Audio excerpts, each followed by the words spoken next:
Tokio es la ciudad con mayor densidad de población del mundo. Sus 12 millones de habitantes se aglutinan a una tasa de 5.600 personas por kilómetro cuadrado y en sus barrios más poblados esa tasa asciende a 13.000 habitantes por kilómetro cuadrado.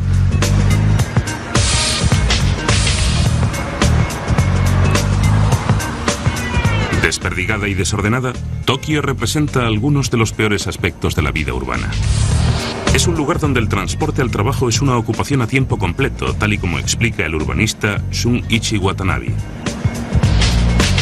Mucha gente acude al trabajo desde muy lejos. El trabajador medio puede considerarse afortunado si emplea menos de 1 hora y 10 minutos en llegar al trabajo. La gente no se queja si tarda menos de 1 hora y media. A los japoneses les parece lo normal. Cuando se trabaja tantas horas, la vida familiar y social tiende a ser muy pobre. Contaminación, congestión y superpoblación. Bienvenidos al moderno mundo industrializado. O tal vez no. Al otro lado del puente Rainbow, que cruza la bahía de Tokio, los japoneses han diseñado la ciudad del futuro. La primera ciudad telepuerto de Tokio. Se levanta junto al mar sobre 2 islas de la bahía de Tokio y es la respuesta de Japón al caos urbano de su capital. Apodada el telepuerto de Tokio, es un entorno que integra viviendas, oficinas, zonas recreativas y comunicaciones de alta velocidad. Robert Bell es el director ejecutivo de la asociación World Teleport. Este tipo de ciudades modelo se ha desarrollado para resolver una serie de problemas. Los japoneses pensaban que sus ciudades estaban superpobladas y eran demasiado caras. Tokio es el paradigma. Es la ciudad más cara del mundo. También es la ciudad más grande del planeta. Es un lugar donde cuesta mucho hacer negocios y que ofrece una calidad de vida que casi nadie considera aceptable. Como antídoto, los diseñadores crearon la ciudad telepuerto de Tokio, ideal japonés de la ciudad perfecta. Los anchos bulevares sembrados de arquitectura de vanguardia destilan una sensación de orden y serenidad. Creo que se puede decir que ha sido el último experimento del siglo XX en lo que respecta a la concepción de la ciudad ideal del futuro. Se supone que la gente vivirá en pisos, en rascacielos, con unas zonas verdes diseñadas con mucho gusto y unos transportes muy cómodos. Pero la ciudad del mañana necesita algo más que arquitectura futurista. Y hasta que alguien invente una forma de teletransportar a la gente de un lugar a otro, tendremos que depender de la segunda mejor alternativa, el teletransporte de datos. La ciudad del futuro exige información corriente, caliente y fría. La televisión ha convertido el mundo en una aldea global. La banda ancha lo transformará en un telepuerto. La mayor parte de la gente no sabe lo que significa banda ancha. Banda ancha significa simplemente comunicación más rápida. Es más rápida que un teléfono. La ciudad del futuro podrá controlar el tráfico de datos de un sitio a otro mediante instalaciones para satélites y cables de fibra óptica. Si se colocan esas instalaciones en el centro de una ciudad, se conectan todas las casas a ellas y se construye la ciudad bajo la clave central de la comunicación. Nos hallaremos en un telepuerto. La idea de las ciudades conectadas, conocidas como telepuertos, surgió en el sector financiero de Nueva York y revolucionó la forma de hacer negocios en Wall Street. Cuando la información viaja entre ciudades y continentes, la gente ya no tiene que moverse. El éxito del proyecto del telepuerto en Japón se ha convertido en un caso modelo. Todavía vienen delegaciones de todo el mundo para estudiar cómo se ha hecho. Aquí los japoneses añadieron muchas cosas. Se basaron en la idea original, la refinaron y la elevaron a la máxima potencia. En vez de construir un telepuerto, construyeron una ciudad entera para convertirla en un telepuerto. Con cientos de telepuertos en desarrollo en todo el mundo, la tecnología se ha convertido en un aspecto imprescindible. Como el teléfono en su día, el telepuerto puede cambiar la faz de la Tierra tal y como la conocemos. En casi todo el mundo, un telepuerto es una instalación profesional y sus clientes son empresas. Es un centro de negocios que presta servicio a las empresas. Pero los japoneses han pensado que la comunicación de banda ancha debería servir tanto a la comunidad como a las empresas, y las han tratado de integrar en un nuevo modelo cultural muy interesante, que muchos países están intentando imitar, por lo que han llevado hasta un nivel de desarrollo muy superior al de los demás países. En el telepuerto de Tokio la gente invierte en un nuevo tipo de mercancía que no pesa. Yoshihiro Yokohama es el secretario general de la asociación World Teleport para Asia. Los seres humanos hemos creado primero puertos marítimos, después aeropuertos y ahora tenemos telepuertos, que son puertos de telecomunicaciones. Esa visión de conjunto es el secreto del éxito de Japón, según el escritor futurista Robert Sawyer. Los japoneses son famosos por sus grandes avances en tecnología de vanguardia. Si hay algo que se les da bien a los japoneses es predecir la importancia de una nueva tecnología 25 años antes de que el resto del mundo la reconozca y desarrollarla antes que nadie. Cuando el mundo esté listo para esta nueva tecnología, Japón será el líder tecnológico, porque ya está invirtiendo en su investigación y desarrollando proyectos pioneros a una escala mucho mayor que cualquier país europeo o norteamericano. Nosotros nunca decimos, vamos a apartar unos cuantos millones de euros para ver si esto funciona. Para los japoneses, invertir en el futuro es un dinero bien empleado.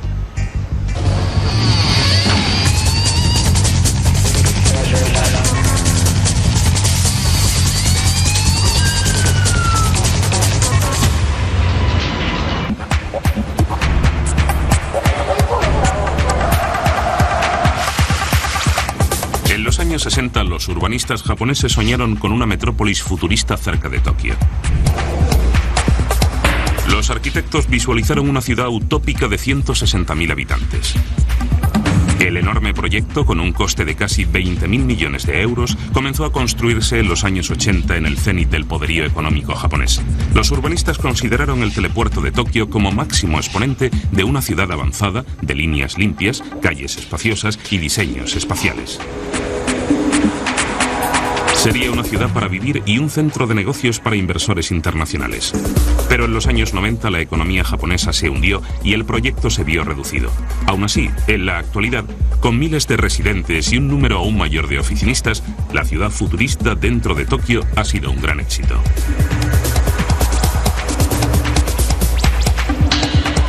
Una gran sorpresa ha sido su éxito como atracción turística. Forma parte de una zona de ocio llamada Odaiba, que rivaliza con Disney World. La gente acude en masa a admirar su ingeniosa arquitectura. El edificio de Fuji Televisión, con su globo multicolor y su estructura de rejilla abierta, se ha convertido en el icono del Tokio del mañana.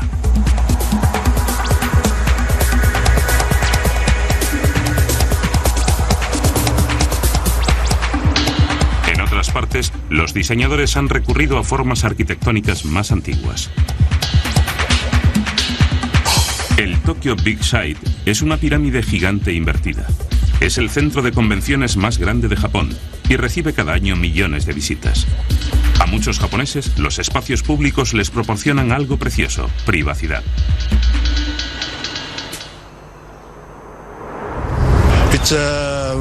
Es la parte más romántica de Tokio, especialmente al atardecer. El puente Rainbow es muy hermoso. El paisaje es muy bonito. A la gente le gusta mucho, especialmente a las parejas, ya sean jóvenes o ancianas. Se sienten como si hubieran descubierto una nueva parte de Tokio. Y en muchos aspectos tienen razón. Hasta hace 30 años, aquí no había nada más que la bahía de Tokio. Esta pintoresca tierra de cerezos en flor tiene una orografía especialmente montañosa. Es muy bonita de ver en postales, pero muy poco práctica para edificar. Por eso la mayoría de los japoneses vive en las congestionadas ciudades costeras. La situación en Japón es como si toda la población de Estados Unidos, al oeste del Mississippi, se apretara en un archipiélago más pequeño que el estado de California. Y de esa superficie, el 75% fuera montañoso, el 15% agrícola, especialmente para la producción de arroz, y solo el 10% restante pudiera emplearse para construir ciudades, empresas y fábricas.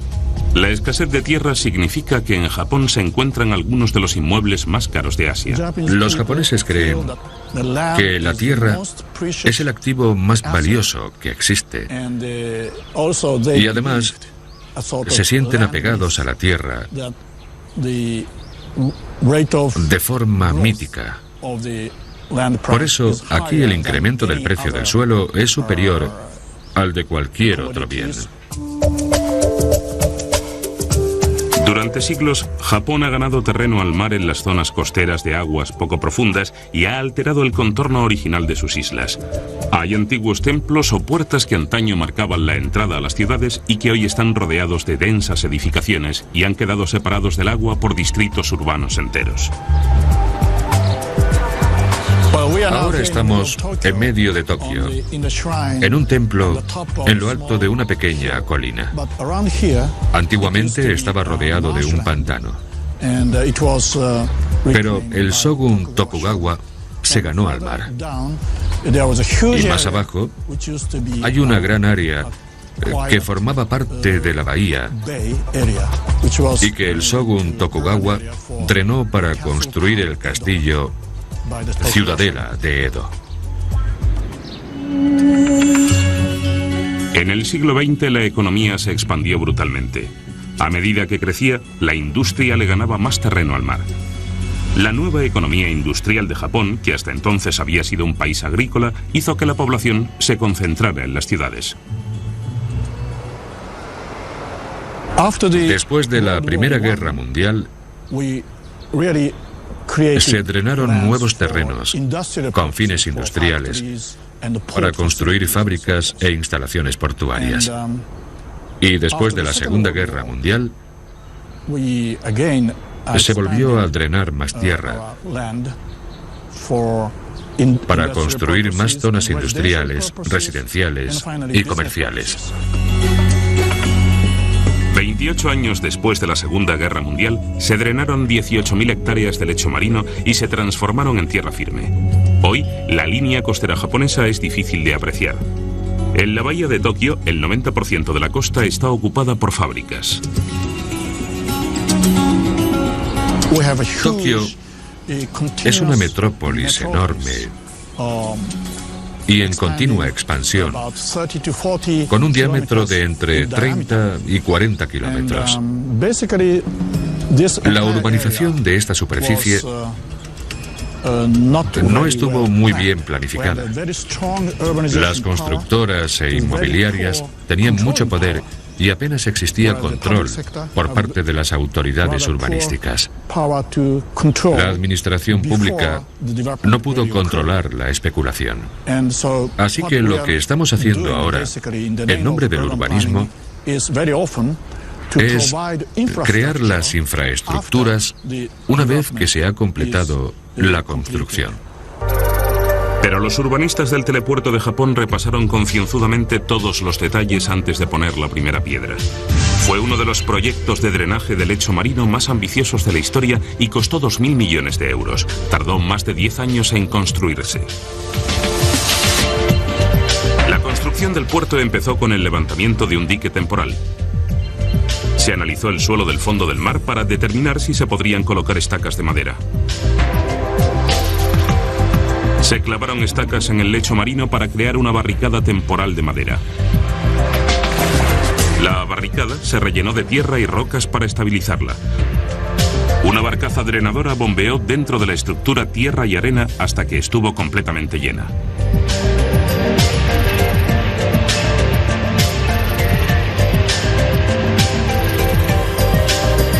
Resultado, se obtuvieron más de 2.000 hectáreas de tierra nueva para aumentar el tan necesitado espacio disponible de Tokio.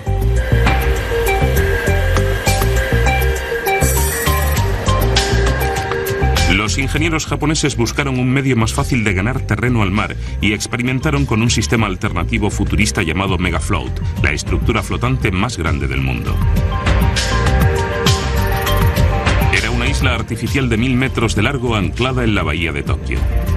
Toshiyuki Kano trabaja en el Instituto Nacional de Investigación Marina de Japón. Nuestro principal propósito cuando diseñamos Megafloat era utilizarlo como aeropuerto. Hace unos 25 años propusimos construir una plataforma flotante sobre la que instalar el nuevo aeropuerto internacional, pero la idea fue descartada en favor de un aeropuerto construido en tierra ganada al mar. Perdimos la licitación porque en esa época Megafloat era solo un concepto que todavía no se había demostrado. Empezamos a realizar pruebas porque antes de construir un aeropuerto sobre ella, había que demostrar que funcionaría. El sencillo diseño de Megafloat consistía en 6 cajas de acero cerradas al vacío, sujetas al fondo por 6 sistemas de anclaje. En el lecho marino se insertaron varios pilares de acero para sostener y estabilizar las cajas. Megafloat es un ejemplo clásico del éxito del trabajo en equipo a gran escala de los japoneses. El gobierno japonés contó con la cooperación de 17 empresas siderúrgicas y astilleros. Estudiaron los efectos del viento, el agua y las mareas. Examinaron cuidadosamente el mar y la vida marina. El proyecto requirió 3 años de investigaciones, pero solo tardó 3 meses en construirse. El titanio, el acero inoxidable y el sistema de anclaje de aleación de níquel fueron suministrados por fábricas de todo Japón. En tierra se construyeron estructuras junto a la costa que después se trasladaron al agua y se colocaron en su sitio. Mientras tanto, las piezas flotantes gigantes iban cobrando forma en el dique seco. Unos remolcadores los transportaban desde el astillero hasta la bahía de Tokio.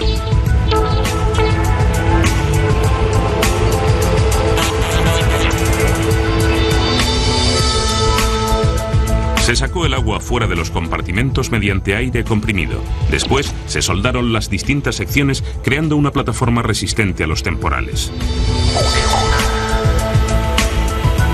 Las pruebas demostraron que el prototipo de lengua de tierra flotante podría superar los terremotos e incluso los temibles maremotos japoneses, los tsunamis. Los tsunamis representan siempre una amenaza, pero aquí no se suelen producir. Las olas no alcanzan los 20 o 30 metros. En la bahía de Tokio, las olas no suelen superar 1 metro de altura. Además, la estructura no podría soltarse porque está firmemente sujeta mediante un sistema de anclaje. Por lo tanto, no se soltaría ni aunque se produjera un maremoto. Llevamos a cabo varios experimentos relacionados con la posibilidad de utilizar Megafloat como aeropuerto.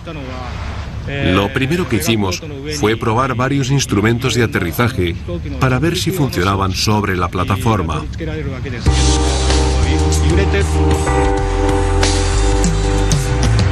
La isla Megafloat era lo suficientemente larga como para que aterrizara un avión mediano encima. Aunque su pista de aterrizaje experimental funcionaba con los mismos sistemas de vuelo que un aeropuerto terrestre, el delicado radar y la electrónica de un avión requerían una plataforma estable para aterrizar con seguridad. En los ensayos se produjo una cantidad imperceptible de vibraciones y oscilaciones, pero en sucesivas pruebas se demostró que la plataforma era estable. En 250 aterrizajes y despegues, los pilotos no registraron ninguna diferencia entre la Megafloat y una pista de tierra firme. Megafloat fue un mega éxito y abrió el camino a los aeropuertos flotantes del futuro. Y aunque la Megafloat experimental fue desmantelada, el gobierno japonés no descartó la idea de utilizar la tecnología del proyecto para el siguiente aeropuerto internacional de Tokio. Los ingenieros de Megafloat abrigan en la actualidad ideas más grandiosas. Tienen en mente grandes estructuras industriales, hoteles y centros de ocio flotantes. Suena a ciencia ficción, pero hace medio siglo, el telepuerto también habría sonado a lo mismo. Me gusta hablar de la ciencia ficción en términos positivos, pero los escritores de este género de los años 50 y 60 no supieron anticiparse a la importancia que cobrarían las infraestructuras de comunicaciones en el futuro. Nadie pensó que sería necesaria un tercer tipo de infraestructuras fundamentales. Además de en la electricidad y la fontanería, los escritores de ciencia ficción deberían haber pensado en las telecomunicaciones, que constituirían el tercer grupo de instalaciones que habría que colocar en un edificio. Pero no supieron adelantarse, así que el telepuerto de Tokio no es un caso de ciencia ficción que se hace realidad. Es uno de esos casos vergonzosos en los que un hecho científico se produjo sin que nadie lo predijera. El telepuerto es una idea precursora hecha realidad. La información viaja a lo largo y a lo ancho y el centro de telecomunicaciones controla toda la ciudad.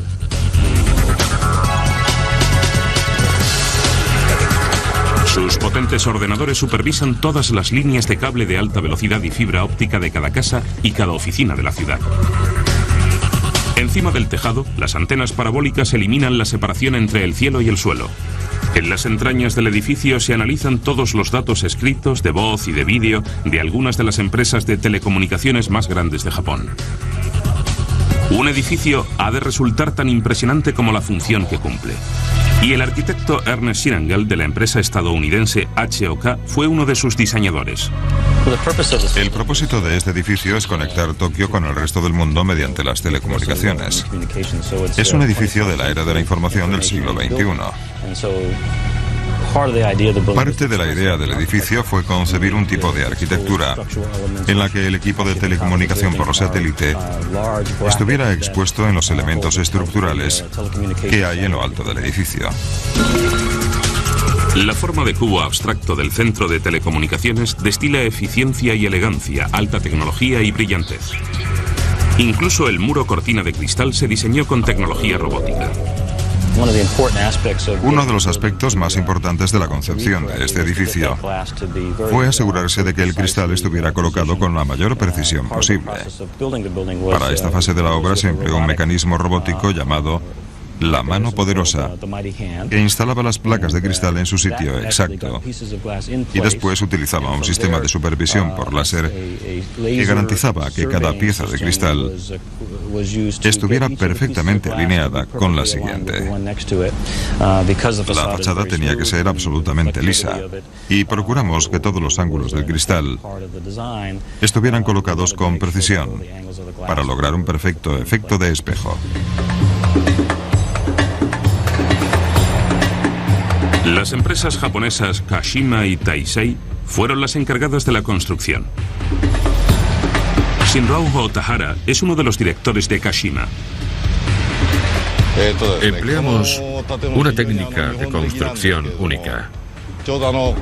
Dos empresas distintas se encargaron de la construcción de cada ala del edificio.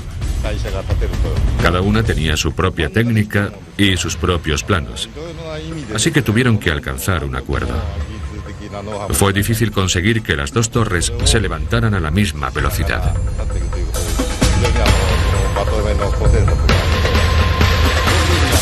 Para la cubierta de observación, las dos compañías se unieron para formar un equipo que la diseñó y la construyó. Las torres difieren en solo 2 centímetros, pero el auténtico reto fue la construcción de la cubierta de observación.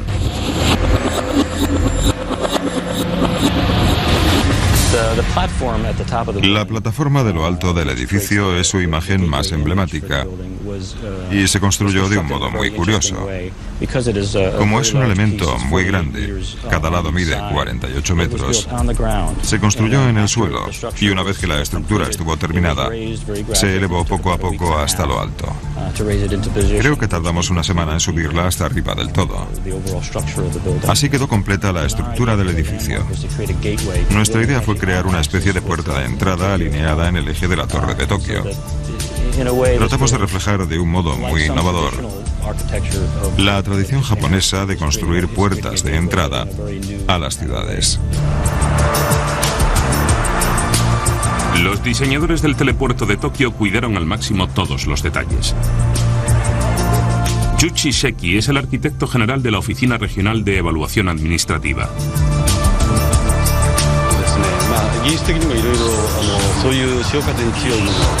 Queríamos mejorar el paisaje, tanto desde el punto de vista técnico como urbanístico. Queríamos crear un diseño en el que todos los espacios abiertos tuvieran vistas al mar. Cada parque tiene personalidad propia. Por ejemplo, este parque es un jardín japonés tradicional. Hay otro parque que tiene grandes espacios abiertos con distintas perspectivas. El conjunto provoca la sensación de encontrarse en un espacio abierto de la naturaleza. La arena de la playa se trajo desde China. En el siglo XXI, la innovación arquitectónica puede transformar las ciudades hasta dejarlas irreconocibles. Lo más característico de las ciudades del futuro es que no te darás cuenta de que estás en una ciudad. Una de las cosas que más hemos llegado a valorar en términos de urbanismo es lo importante que resulta la belleza natural como parte de la ciudad. Creo que en el futuro habrá ciudades de 3 millones de habitantes que no se darán cuenta de que viven en una ciudad de 3 millones de habitantes, porque estarán rodeados de hierba y de elementos que las embellecerán. Diseñar una ciudad con la naturaleza en mente significa respetar la belleza natural a la vez que se la defiende contra la ira de la naturaleza.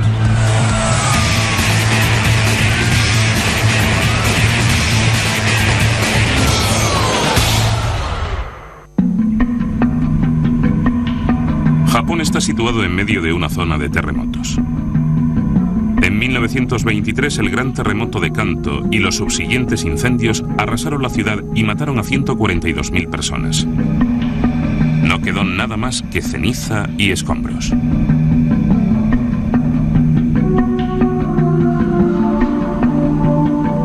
Y en 1995, un terremoto de 7,2 puntos en la escala de Richter arrasó Kobe y dejó a 300.000 personas sin hogar.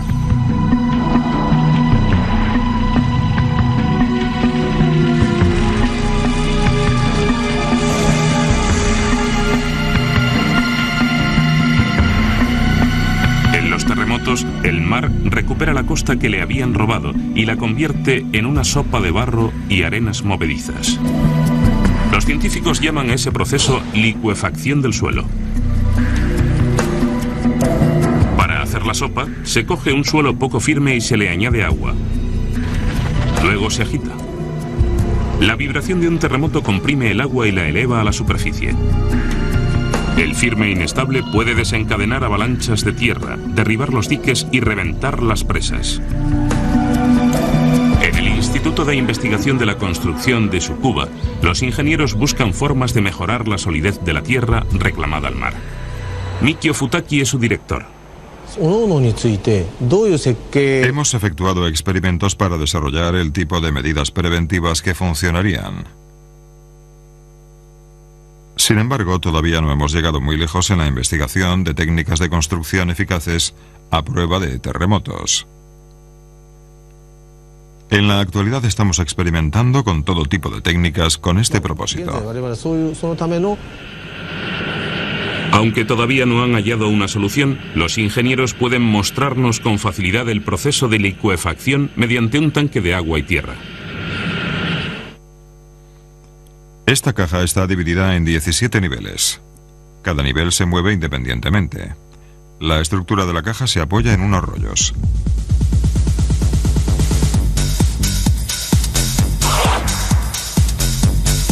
Hay una máquina que hace temblar la caja. En el centro se halla la maqueta de un edificio que pesa lo mismo que una vivienda japonesa de tipo medio. La cámara registra la variación del movimiento del edificio cuando tiembla la estructura. Los sensores miden el movimiento del interior del suelo y la presión de la cantidad de agua.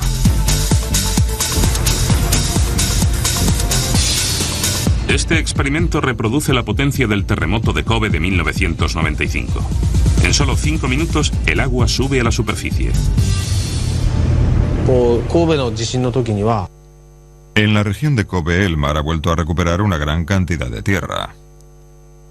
Cuando ocurrió la tragedia, en la tierra ganada al mar no existían medidas para prevenirlo. Después del terremoto se construyó un nuevo distrito llamado Rock Island, en el que se instalaron todas las medidas preventivas existentes. El terremoto ha alterado drásticamente el aspecto de la ciudad. Es difícil rehabilitar ciudades antiguas como Kobe para que sobrevivan a los terremotos. Pero en el nuevo telepuerto de Tokio todo está diseñado a prueba de terremotos. Takehisa Ishiyama es un experto en el tema.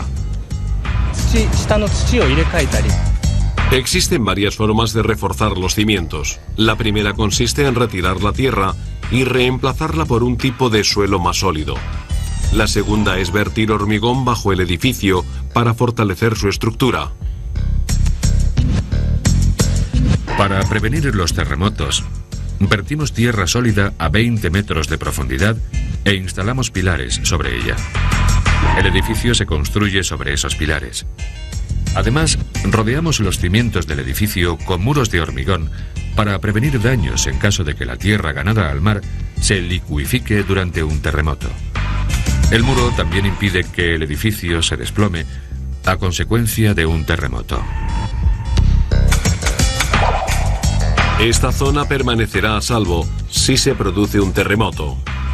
La gente no tendrá que ser evacuada. No será necesario construir instalaciones de refugio. Pero la gente de otros barrios podrá acudir aquí porque hay muchos espacios abiertos que cuentan con suministros para casos de emergencia.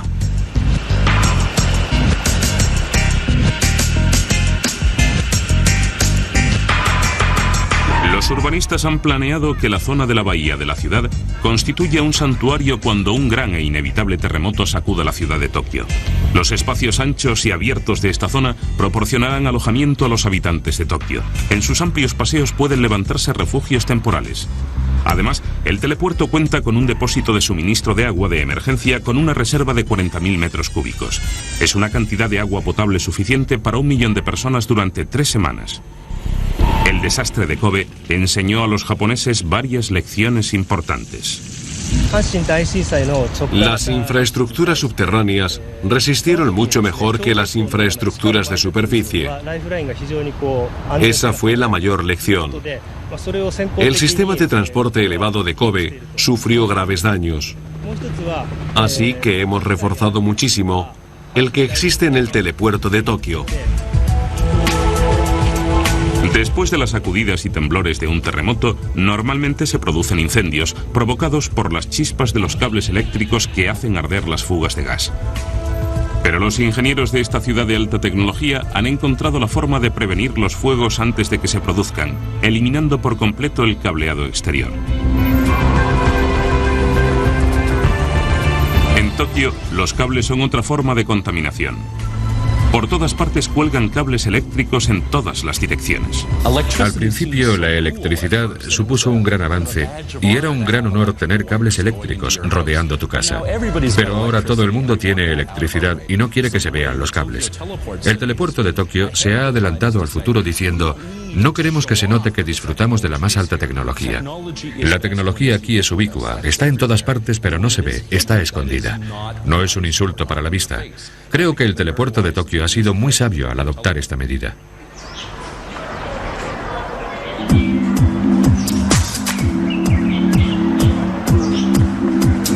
No hay cables ni postes que estropeen las vistas al mar. Las infraestructuras están escondidas bajo tierra, en conductos protegidos por gruesas paredes de hormigón.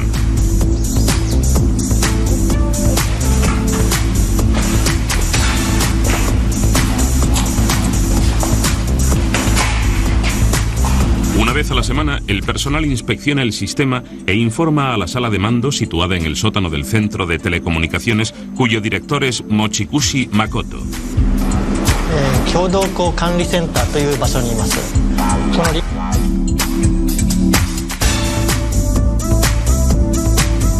Este es el centro de mando subterráneo.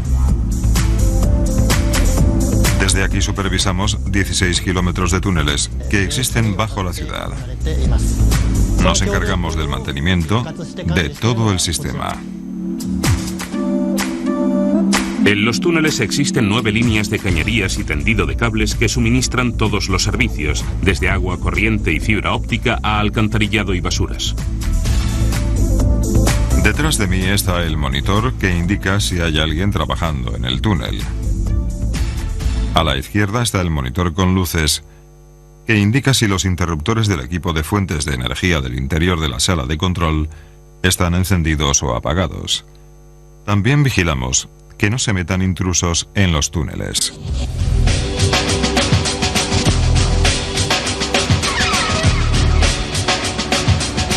Las alcantarillas del telepuerto desembocan en la planta de tratamiento de aguas de Ariake, una de las más avanzadas del mundo y posiblemente la más bonita. Está situada justo en el medio de la ciudad, al lado de un bloque de pisos. La parte desagradable está oculta bajo tierra, mientras que el espacio visible se ha aprovechado para construir un centro de ocio con un gimnasio y 2 piscinas.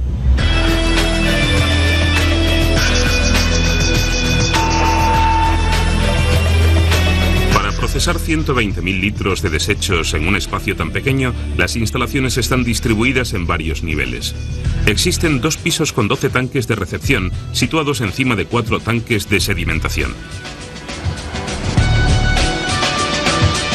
Todo ello está escondido debajo de las pistas de tenis más grandes de Japón. Parte del agua se recicla para uso industrial. Kojima es uno de los responsables de la planta. Utilizamos bacterias para limpiar el agua que proviene de las casas. Luego pasa por un filtro de ozono que elimina el olor. Se usa como agua para los retretes y para limpieza del monorraíl. El alcantarillado está bajo control, pero como todas las ciudades modernas, Tokio tiene un problema enorme con la basura. Este vertedero se llama Isla del Sueño porque los urbanistas predijeron que duraría otros 15 años. Pero eso era un sueño y ya está lleno. Los expertos tienen que buscar nuevas soluciones rápido.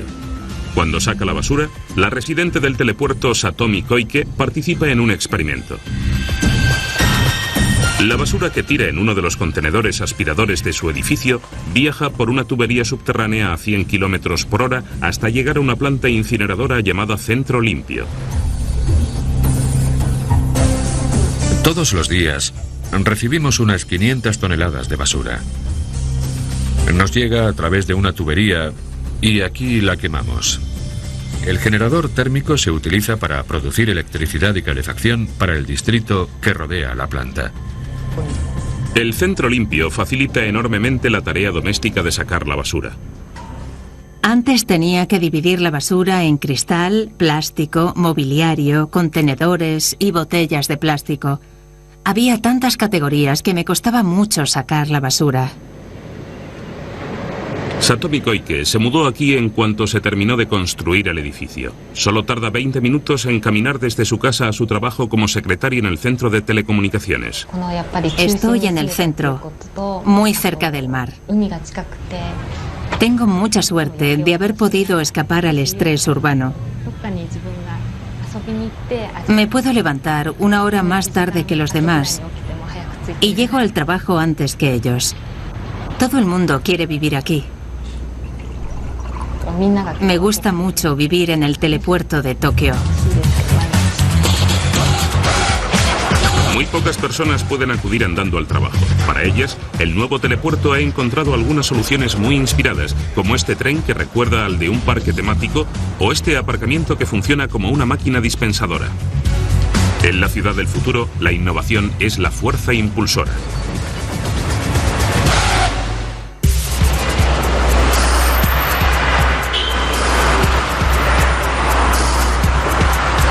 Las viejas y atestadas calles y autopistas de Tokio no tienen espacio para crecer. Salir de la ciudad en coche puede volver loco a cualquiera. Sin embargo, el tráfico se incrementa cada año. Una de las ventajas del concepto antiguo de ciudad es el transporte individual, el caballo que fue reemplazado por el coche. Gran parte de los problemas de transporte de las ciudades tiene que ver con que en cada coche viaja solo una persona. En el telepuerto de Tokio, eso se destierra y se utiliza en su lugar el transporte público. El monorraíl constituye la columna vertebral del sistema de transporte público del telepuerto. Los monorraíles son el símbolo de muchas ciudades japonesas y tienen muchas ventajas para los usuarios. Una de las ventajas del uso vertical del espacio para el transporte es que descongestiona la superficie. Si se aprovechan las 3 dimensiones de la infraestructura de transportes, se deja espacio libre en los pasillos limitados subterráneos y de superficie.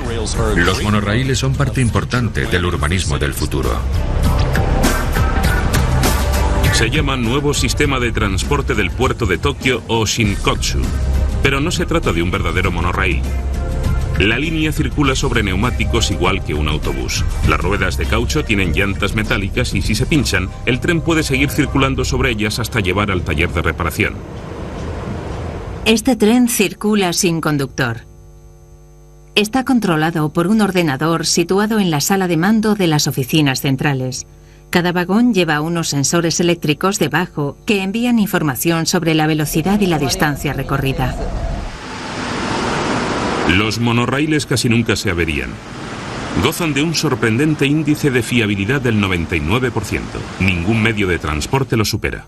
El Shinkotsu circula por encima de las calles, así que no tiene problemas de atascos. Es siempre puntual y resulta muy cómodo. Su capacidad es limitada, solo caben 350 personas, pero es un medio muy eficaz para trayectos cortos en grandes ciudades. La línea Yurikamone atraviesa el enorme puente Rainbow de 918 metros de largo bajo una autopista de 4 carriles. Es el primer monorraíl del mundo que circula por un puente en suspensión. A pesar del caos del tráfico, a la gente le encanta ir en su propio coche y los conductores de Tokio se enfrentan a un doble reto: salir de los atascos y encontrar aparcamiento. En una ciudad sin terreno para nuevos aparcamientos, a una empresa japonesa se le ha ocurrido una solución: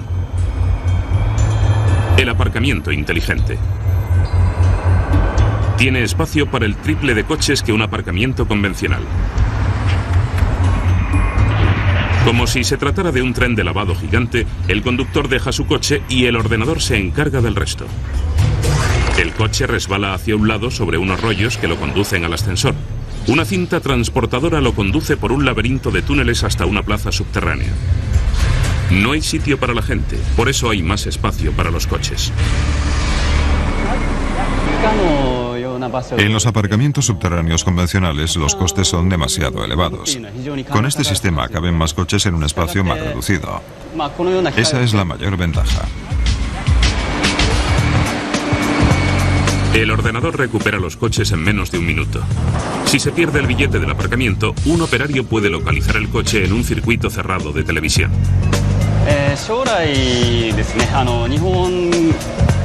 En el futuro, cuando la población de Japón sea todavía mayor, el espacio será aún más reducido. Este sistema ahorra espacio y se puede emplear en los nuevos edificios que se construyan.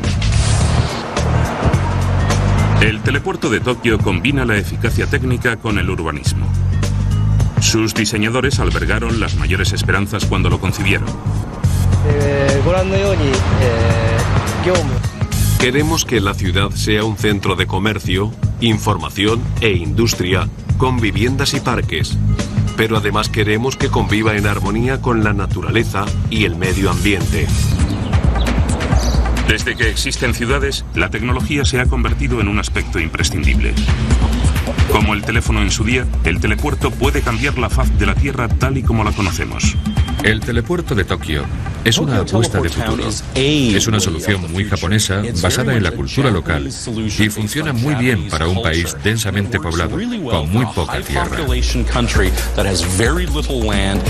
El gobierno ha propiciado la construcción de una nueva ciudad para vivir mejor.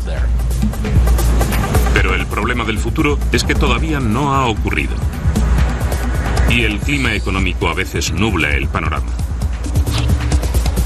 Pero aunque el telepuerto de Tokio ha reducido su escala original, todavía sirve de brillante prototipo de la moderna ciudad del futuro.